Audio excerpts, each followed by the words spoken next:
Cuando la iglesia decide permitirse que el Espíritu Santo te use y usted salga de esa puerta, usted va a ver el poder de Dios siendo manifiesto. Usted va a ver cómo aquel que estaba muerto puede vivir.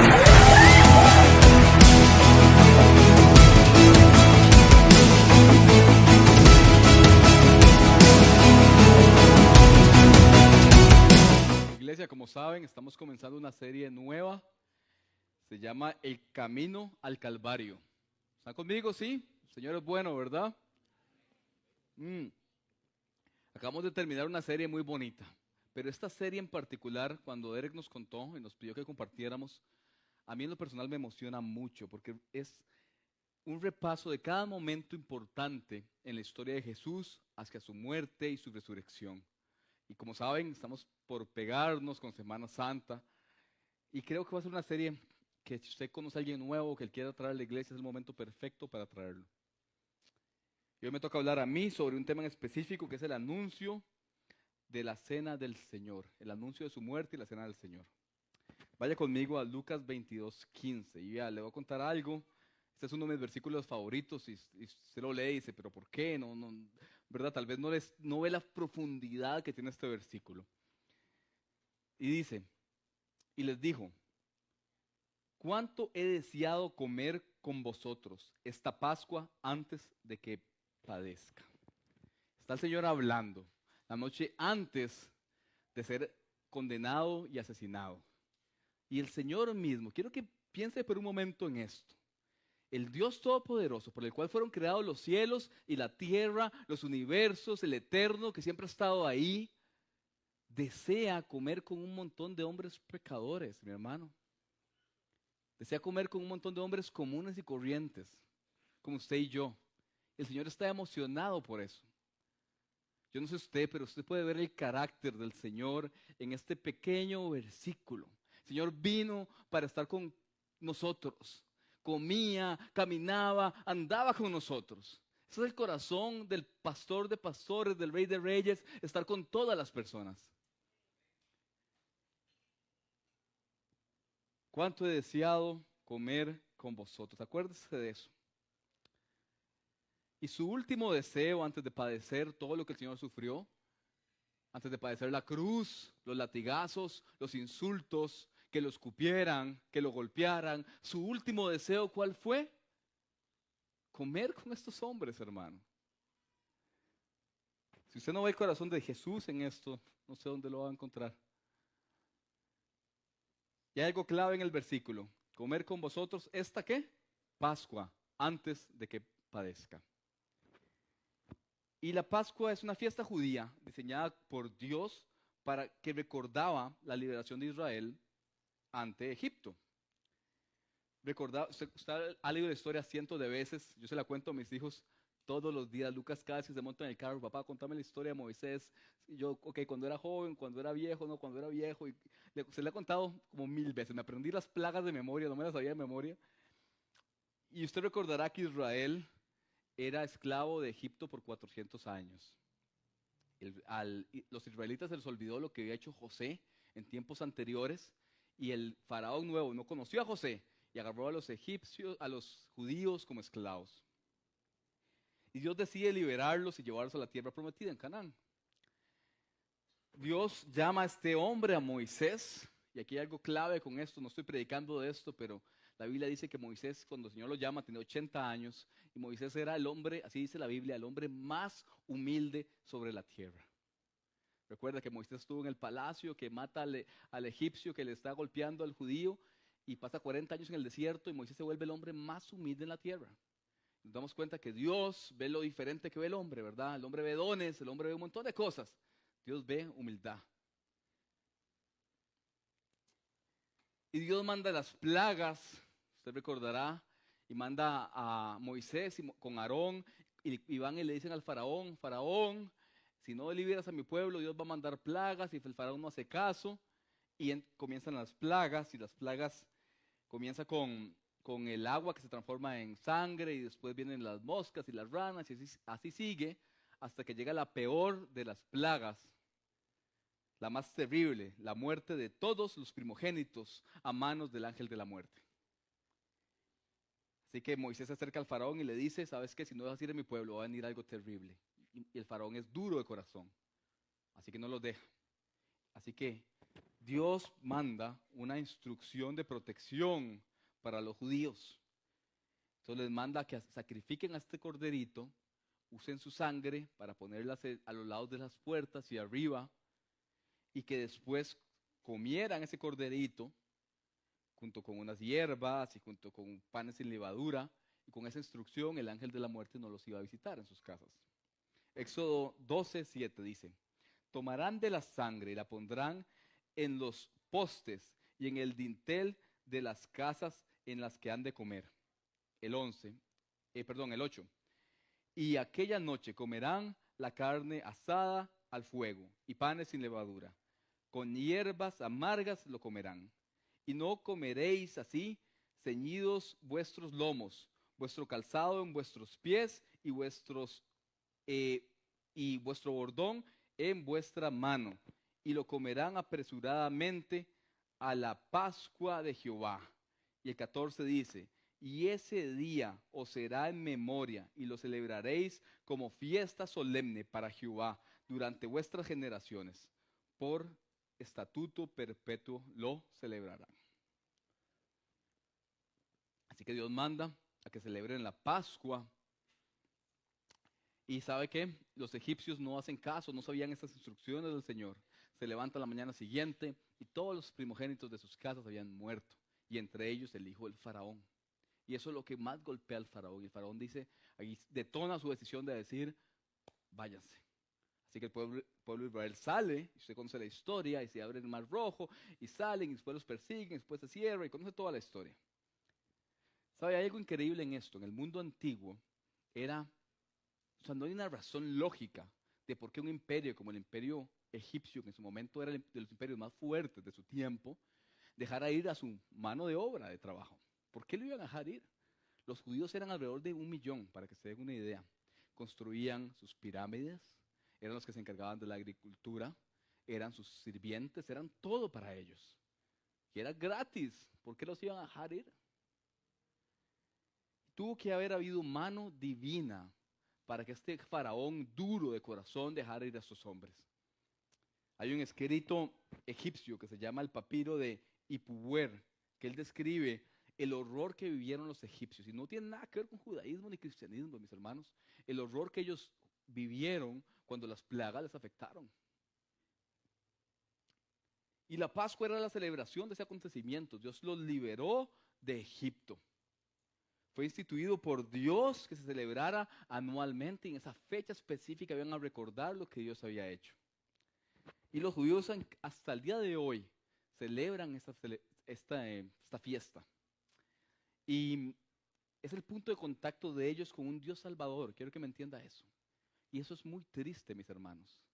Porque ellos se perdieron, pasaron por alto el momento más increíble de cómo Dios se mostró al mundo como un Dios salvador, que fue a través de la cruz y Jesucristo. Ahora bien, vuelva conmigo a Lucas 22. Recuerda, estamos en Lucas 22. Está el Señor con sus discípulos, están celebrando la Pascua en el aposento alto, un lugar desconocido, nadie sabe dónde es. Cuando usted está en Israel, todo el mundo le dice, ¿qué fue el aposento alto y no sé qué? Mentira, lo que quieren es cobrarte. Realmente nadie sabe dónde es este lugar. Pero eso no importa, eso no es importante. Lo que comieron, dónde estaban, eso no es importante, hermanos.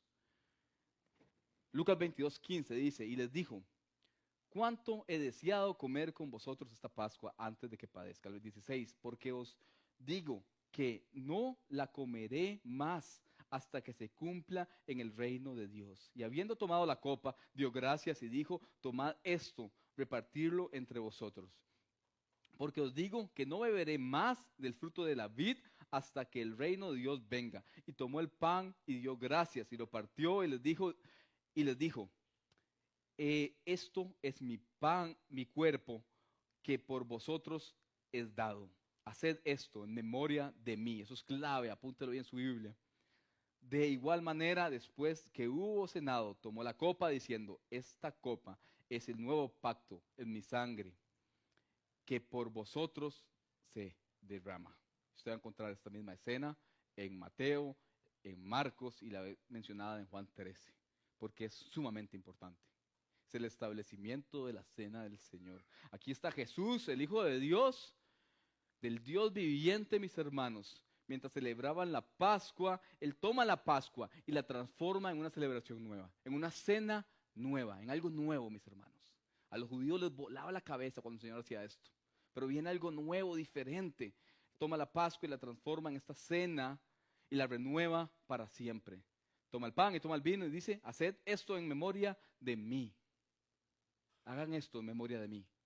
Y ese haced es de forma repetitiva y constante. En esta fecha ya no recordarán a Egipto. No, ya no. Recordarán el Calvario. Dios pudo haberlo liberado, Dios lo liberó de la esclavitud de la tierra, porque así es Dios de los egipcios, de sus enemigos, pero ahora lo estaba liberando de un enemigo mucho peor, porque ese enemigo te puede acabar con tu cuerpo, pero ese enemigo que te estaba liberando puede acabar con tu alma y enviarlo al infierno. ¿Y cuál es? Es el pecado, mis hermanos. Así que Dios no cambia. ¿Se da cuenta cómo Dios es el mismo? Dios es un Dios libertador que se quiere encontrar con los hombres.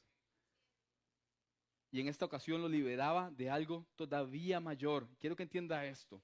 Cambiaron la sangre en esa puerta, en esos postes y en el dintel de la puerta, la sangre de ese cordero, por la sangre de su hijo en una cruz. ¿Están conmigo?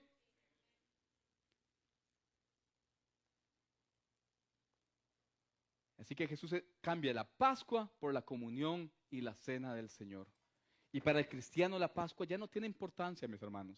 Es lindo, es bonito poder estudiarla y comprenderla, pero la mesa del Señor es lo que recordamos ahora. Cuando tomamos el vino, usted recordará cuando viene aquí a la iglesia y tomamos el vino, tomamos ese pancito que nos hace doña Mireya, que ya no estaba en el culto de la mañana, ese pancito que usted se come aquí en la iglesia y ese jugo de uva, usted tiene que entender lo que está haciendo. Usted está recordando que el Hijo de Dios murió por usted. ¿No es grandioso? ¿No es lo más lindo? ¿No es lo más abnegado? El Hijo de Dios se entregó, no tenía que hacerlo. Lo hizo por amor, porque compartió con nosotros, nos conoció, inclusive vio que somos malos, conoce el fondo de tu corazón y aún así lo hizo. ¿Sabe? Jesús es el antitipo redentor, aquel que cumple toda profecía. El Antiguo Testamento es solo el ejemplo. Y cada historia del Antiguo Testamento es el ejemplo, un ejemplo imperfecto de quién es Jesucristo. Recuerda esa palabrita, antitipo, la puede estudiar en su casa, es muy importante. Él es el cumplimiento de toda promesa. Dice Marcos 14, 24. Está hablando de lo mismo. Y recuerde que eso es Marcos, el Evangelio de Marcos es Pedro quien le dicta el Evangelio a Marcos. Marcos es su discípulo. Y dice, y les dijo, esta es mi sangre del nuevo pacto, que por muchos es derramada. Esto es un nuevo pacto, es un pacto diferente, es un nuevo testamento, es un nuevo día, un nuevo amanecer. No vamos a volver atrás a las viejas memorias, a los viejos pactos, sino que es el tiempo nuevo. Este es uno de los acontecimientos más importantes de este camino del Calvario que les estoy contando, que vamos a ver en estas semanas. Jesús toma la Pascua, la transforma en la comunión. ¿Sabe? Después de la muerte del Señor y su resurrección, se volvió una celebración oficial de la iglesia. La iglesia comenzó a celebrar esto constantemente. La iglesia se vuelve y ve a Jesús como ese centro de la iglesia y comienza a celebrar su sacrificio de forma constante. Jesús no dijo que había una recurrencia, no dijo que tenía que ser todos los días, o todas las semanas, todos los meses. Dice, háganlo en memoria de mí. Hechos 2, 41 y 42. Yo he predicado esto muchas veces. Es los 4 elementos de que la iglesia del Señor, la esencia de la iglesia del Señor. Dice, y así que los que recibieron su palabra fueron bautizados y se añadieron aquel día como 3,000 personas. Recuerda, el Señor trae el Pentecostés y todos los discípulos del Señor comienzan a hablar en diferentes lenguas y pronto sube Pedro y Pedro comienza a predicar y 3,000 personas conocen. Así comienza la iglesia. Y después de eso dice, y perseveraban, acuérdense bien de esas 4 cosas, perseveraban en la doctrina de los apóstoles, o sea, la palabra. Recuerda que la Biblia no había sido, el canon bíblico no había sido terminado. ¿Quién tenía la doctrina nueva que Jesús había traído? Los discípulos. Así que perseveraban en la doctrina de los apóstoles, en la comunión los unos con los otros, vendían todo, los que tenían mucho vendían todo para ayudar a los que no tenían, y llegaban los extranjeros y lo hacían parte de la iglesia y todos eran uno y vivían juntos y se ayudaban el uno al otro. En el partimiento del pan, lo que estamos hablando hoy, donde me vamos a centrar hoy, la cena del Señor, y en las oraciones. Las 4 cosas son fundamentales. Y quiero hacer un paréntesis, mis hermanos. El partimiento del pan, este concepto, es un concepto conocido para ellos, histórico. No era algo nuevo para ellos. Es un concepto palestino. Ellos lo hacían constantemente. Era una costumbre que ellos tenían. Y usted lo puede ver, si usted ha ido al Medio Oriente, es común que la gente se sienta a comer toda junta por horas. Inclusive en el Mediterráneo, en toda esta zona, la gente se queda. Y eso se ha extendido al mundo. En su propia casa, usted se sienta con su familia cuando lo visitan en Navidad y se sientan todos juntos y es momento de compartir. Así que este concepto no era nuevo para ellos. Les cuento una historia. Cuando mi hermano Luis Diego vivía, que por aquí anda, vivía en España, él conoció una muchacha que es su esposa actual, Judith, y ellos nos invitan, vamos toda la familia a visitarlos para conocer a la familia, ¿verdad? Siempre hay que hacer eso. Entonces vamos todos, y me acuerdo que nos invitaron a comer todos, la familia de Judith, y ellos se quedan horas de horas de horas. Nos llevaron una masía que es como un mini castillo, se quedaban horas de horas y traían platos y platos, y mis hermanos y yo, o sea, somos 4 hombres, somos unos sartones, ahí todos comíamos y traíamos platos y más platos, y yo decía, ¿quién va a pagar esta cena? Por eso ya nos invitaron. Y pasamos como 7 horas, no me dejas mentir, Vale, y Tito que anda por aquí. Y eso es lo que significa este tema del partimiento del pan. Eran esas comidas largas y constantes, tan comunes en ese tiempo y hasta el día de hoy. Entonces, el partimiento del pan no era algo nuevo. Ellos ya sabían lo que era y la importancia que tenía, mis hermanos. Era común, era algo normal. Lo que pasa es que nosotros como seres humanos a veces somos tan religiosos que hacemos de todo un ritual. Perdón si ofendo a alguien aquí en la iglesia o los que nos ven por internet, pero la iglesia católica es el ejemplo perfecto de eso. Agarraron este concepto del partimiento del pan y hacen toda una ceremonia. Pero eso no es lo que el Señor enseñó para nada, mis hermanos. Pero es común, así somos los hombres. El hombre religioso hace un ritual de todo. Así que la iglesia siguió practicando esto y celebraba constantemente el sacrificio del Señor. ¿Qué pasó, bebé? Pues en ese momento, el centro y la razón de todo era el Señor. Dejaron de hacer algo que hacían cotidianamente, lo siguieron haciendo, perdón, pero ahora la idea y el ejemplo ya era otro. No era reunirnos para hablar paja, o no era reunirnos para hacer, no sé, solo por reunirnos, sino que era reunirnos con una razón específica, y esa razón era Jesucristo. Quiero contarle algo, mi hermano. En el mundo antiguo, esto es una cosa que nunca se había visto en la historia. El mundo antiguo, más que hoy en día, estaba lleno de barreras económicas, sociales, de todo tipo, de todo tipo. Tenías judíos, gentiles, romanos, tenías esclavos, tenías todo tipo de gente, samaritanos que eran odiados por los judíos porque era la combinación entre un judío y un gentil. Tenés todos estos diferentes, extranjeros de todo lado, ricos, pobres, mujeres, hombres, ancianos, niños, todos reunidos juntos con el mismo espíritu. Y todos traían su comida y todos traían todo y lo ponían en la mesa del Señor y comían y recordaban el sacrificio del Señor Y por un momento en la historia, todos eran iguales.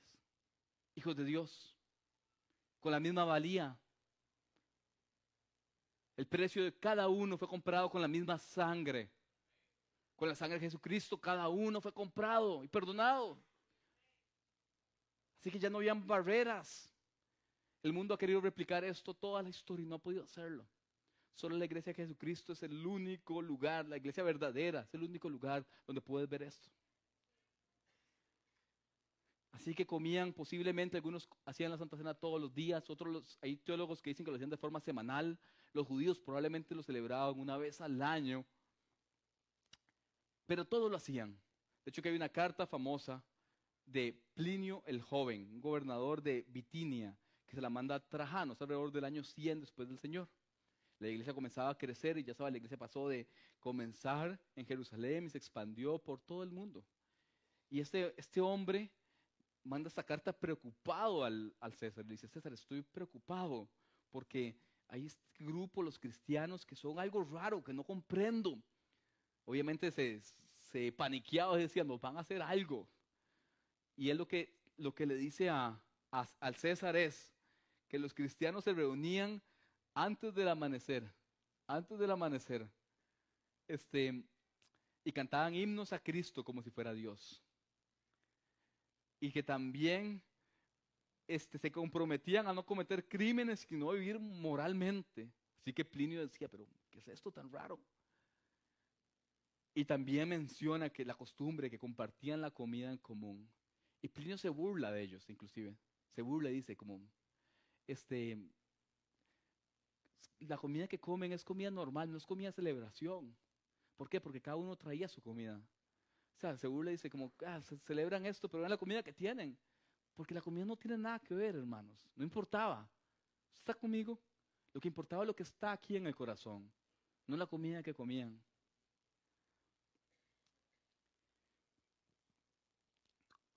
Entonces, lo importante es el trasfondo. ¿Por qué lo hago? No cómo lo hago. Yo puedo hacer el ritual más perfecto, más hermoso. ¿Sabe qué? Que si aquí en el corazón está sucio, no vale de nada. Y recordaban lo importante y lo hacían todo en torno de la luz del Señor. Juanjo, ¿me ayudas, porfa? Quiero terminar con esto. Les dije en el culto pasado, quiero terminar, me quedan como 10 páginas, pero quiero terminar ya. Eventualmente, este mandato se comenzó a mover entre la iglesia y la iglesia comenzó a hacerlo. Muchas iglesias le pusieron un nombre y dijeron, le pusieron a estas fiestas, le llamaron ágapes o agape. ¿Recuerda esa palabra? En griego significa el amor de Dios con nosotros. Y ellos dicen, mira, le vamos a poner este nombre, no es algo bíblico, no es algo que el Señor pidió, nada, pero tampoco estaba mal. Ellos le pusieron un nombre a estas fiestas. Y la iglesia de Corinto, si usted ha leído la Biblia, sabe que la iglesia en Corinto era muy torteros, ¿verdad, hermanos? Y ellos habían decidido hacer una cena completa, y después de la cena hacían la cena del Señor. Todo bien hasta ahí. Pero cuando comienzan a practicarla, comienza a salir lo que estaba en el corazón de ellos. Y fue un desastre. Habían perdido el significado. Se habían convertido en una cena similar a la que le hacían a sus dioses paganos antes de conocer al Señor. Se embriagaban, eran glotones y egoístas. Así que Dios los rechaza y se enoja con ellos, al punto que manda una enfermedad a la gente. Y muchos de ellos mueren inclusive. Y venían a la mesa del Señor con un espíritu profano o corrupto. Se volvió una burla y blasfemia a la cruz del Señor. Y Dios no lo iba a tolerar, y eventualmente esa iglesia, mis hermanos, usted sabe de historia, llega a desaparecer para siempre. Los ricos traían los alimentos a la mesa porque es lo que les tocaba hacer, y los ricos tomaban ese alimento y lo ponían ahí, pero también llegaban a comer rápido para que no le quedara nada a nadie. Y los más pobres, los que más ocupaban, los esclavos que salían de trabajar tarde, ya cuando llegaban a la cena no había nada para ellos. Comían rápido para que no quedara nada para todos. Y todos, en general, ricos o pobres, tenían pequeños grupos exclusivos. Se sentaban con sus amigos, se apresuraban para que no quedara nada, se embriagaban, hermanos. Después de comer, se embriagaban con el vino que traían. Después de eso se juntaban a discutir y pelear los unos con los otros. Sus actos una vergüenza para el Señor. Todo esto solo 20 años después de que Cristo murió y resucitó. 20 años nada más. Y ya estaban profanando la cena del Señor. Volvieron a levantar los muros que les conté ahora, las barreras entre las clases sociales y económicas y todo, las volvieron a levantar, mis hermanos. Y por eso Pablo les escribe enojado y escribe la primera carta a los Corintios y habla de muchos temas esta carta. Se jalaba muchas tortas, no era la única. Pero le quiero leer algunos versículos que habla de este punto específicamente. Dice 1 Corintios 11, 17. Pero al declarar esto, no los alabo, porque os reúno para lo mejor, no para lo mejor, sino para lo peor. Pablo dice, en este punto específico, sobre la cena del Señor, ¿saben qué? No los alabo, no los felicito. No está bien lo que hacen está mal. En otras palabras, es peor lo que hacen, está tan mal que prefiero que no vengan a la iglesia. Usted puede leer eso, los reúno, no los alabo, porque os reúno no para lo mejor, sino para lo peor. Pablo dice, ¿sabes qué? Es peor que vengan. Se hubieran quedado mejor en la casa, porque lo que hacen está tan mal y ofende tanto a Dios, que mejor no hagan nada.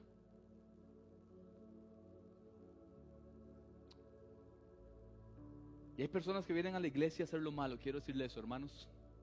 No todos los que encuentras en la iglesia vienen a hacer lo bueno. No todos. Hay personas que vienen a hacer lo malo, a ver a quién enredan en algo, a ver de quién hablan. Salen de la iglesia y se van comentando sobre las otras personas que vinieron a la iglesia. A quién calumnian. Personas que están buscando a quién llevarse de la iglesia, de los caminos del Señor. A quién alejar, a quién engañar. Hay muchas intenciones ocultas en la iglesia, porque Jesús dijo que el trigo y la cizaña crecen juntos.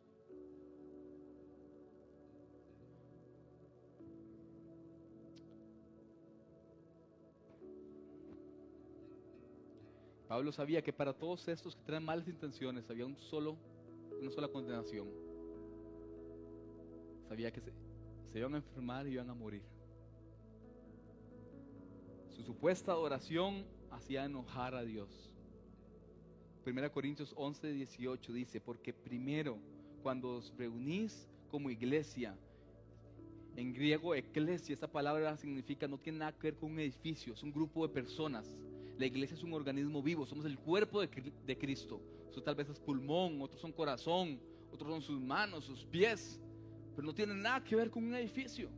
Si cuando se reúnan como iglesia, oigo que hay entre vosotros divisiones, y en parte lo creo. Pablo dice, cuando se reúnen, escucho que hay problemas y divisiones, que están divididos, que están hablando cosas que no son, están en pleitos. La palabra es esquismata, que es una diferencia de opinión, una discusión fuerte. Están en discusiones fuertes.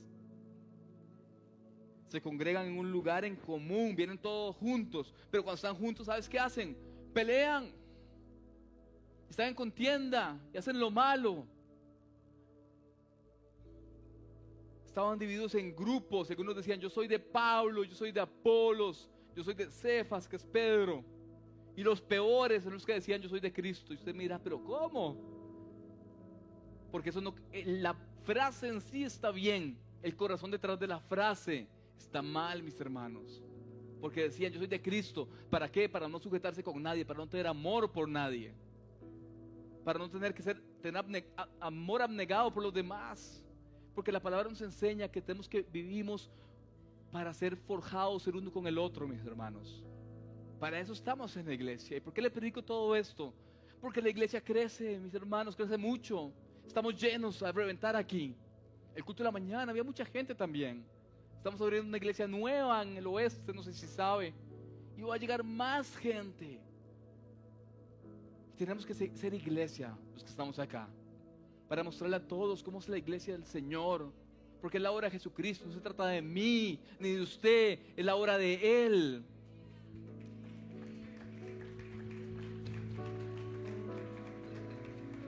Le quiero contar algo. El estar divididos, la división y el pleito, cuando usted hace eso, usted se vuelve enemigo del evangelio. Usted dirá, qué exagerado. Aquel que trae división y pleito destruye. Quiero que sepa eso, destruye la iglesia. Y es el espíritu contrario a Cristo, quien edifica la iglesia. Usted tiene dos caminos, destruir o edificar. Yo edificaré mi iglesia y las puertas del Hades no prevalecerán contra ella. Mateo 16, 18. Él es quien edifica la iglesia. Y cuando yo guardo falta de perdón, y cuando yo guardo enojo, y cuando yo me voy y hablo mal de mi hermano, y sabe, cuando yo hago cualquier cosa para herir a alguien, sabe, cuando yo no saludo a alguien, cuando yo no recibo a alguien,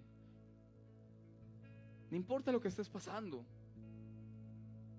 vas a ser destructor de la obra de Jesucristo y te vuelves enemigo de esto. Quiero que se lleve eso, porque es muy importante, mis hermanos. Los peores enemigos de la iglesia, quiero decirle algo, no son los de afuera. La Biblia enseña que salieron de adentro de la iglesia. ¿Está conmigo? De adentro de la iglesia salieron.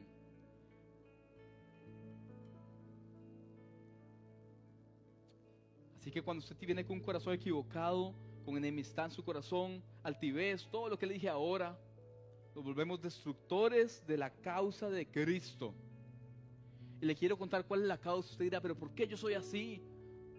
¿O por qué la gente es así? Le quiero contar la causa. ¿Sabe cuál es la causa? Es muy simple. Somos demasiado carnales muchas veces. Demasiado carnales. Estamos demasiado ensimismados en nosotros mismos. 1 Corintios 3, 1 dice, y yo, hermanos, siga Pablo hablándole a los corintios cuando comienza a hacer esta carta que estamos leyendo, y dice, no pude hablaros como a espirituales, sino como a carnales, como a niños en Cristo. Y no es que los niños sean los malos, pero los niños son carnales, quieren lo que quieren y no les importa el resto. Yo tengo uno de 3 años y parece que tuviera 14 y no quiere saludar, no quiere hacer nada y es súper complicado. Pablo dice, somos iguales, mis hermanos. Hacemos lo que nuestra mente quiere que hagamos. Es que yo soy como soy y nadie me va a cambiar. Es que yo digo las cosas de frente. ¿Has escuchado eso? Yo digo las cosas. Así soy yo. Y no nos importa ofender y tratar a alguien mal porque así soy yo y nos justificamos en el yo.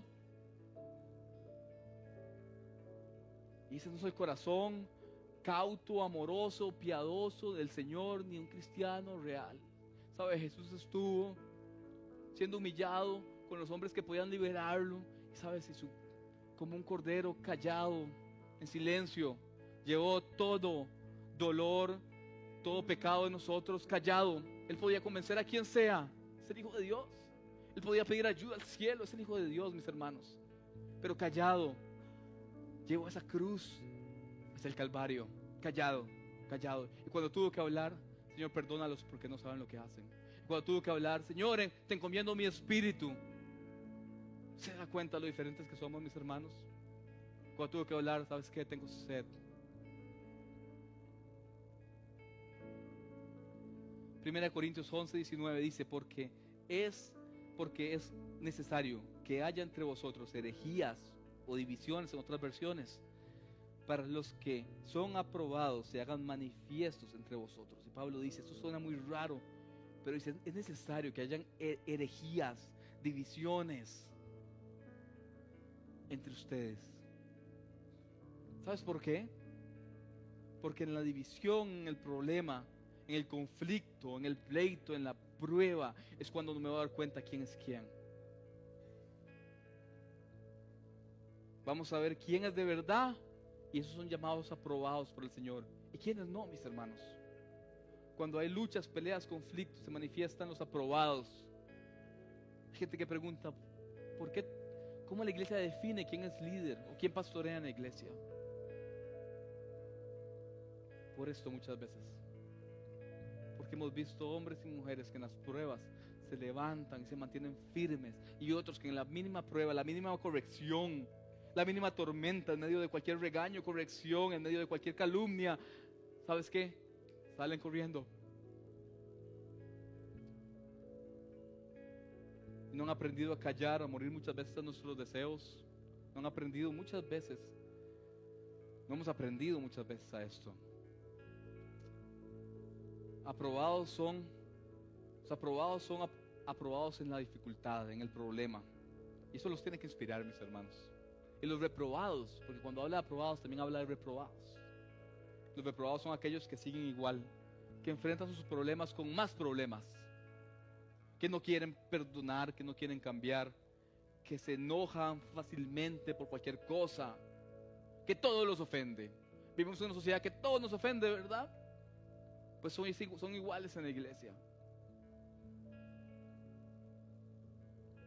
La prueba no la pueden enfrentar porque están solos. Y es verdad, están solos porque no tienen al Señor, mis hermanos. Cuando la Biblia habla de esos dos conceptos, está hablando de aquellos que tienen al Señor y aquellos que, aunque están en la iglesia, aunque vienen a la iglesia, se sientan en esa silla, traen su Biblia, traen todo, ¿sabes qué? Son cizaña, no lo conocen, no saben quién es. Les encanta escuchar del Señor, pero no vive aquí en ellos. La prueba no los demuestra quién es quién, mis hermanos. Y quiero terminar con esto. El mandato de la cena, y orar, por supuesto. Mandato de la cena del Señor es el recordatorio de Él, de su sacrificio por nosotros. Un anuncio al mundo de que ya no vivimos nosotros, sino vive Cristo en mí. Ya no me importa lo que me pase a mí, porque vivo para algo mayor que yo. No me importa que el mundo me repruebe, pero quiero ser aprobado por el Señor.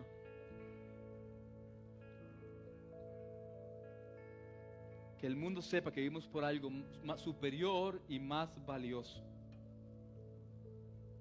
Pero el fondo de todo esto, ¿sabe qué es? Una radiografía a cada uno de nuestros corazones. Y saber quién está aquí adentro.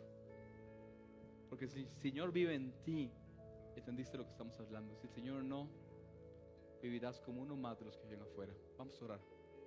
Padre, gracias, Señor. Padre, gracias por tu cena, Señor, por el anuncio que nos diste.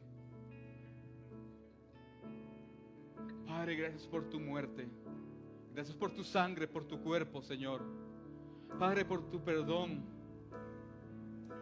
Padre, que busquemos ser aprobados por ti. Padre, que busquemos ser aprobados. Señor, que aprendamos a vivir con amor abnegado, Señor. Padre, porque ya no vivo yo, sino vive Cristo en mí. Y con Él estoy juntamente crucificado. Y con Él camino.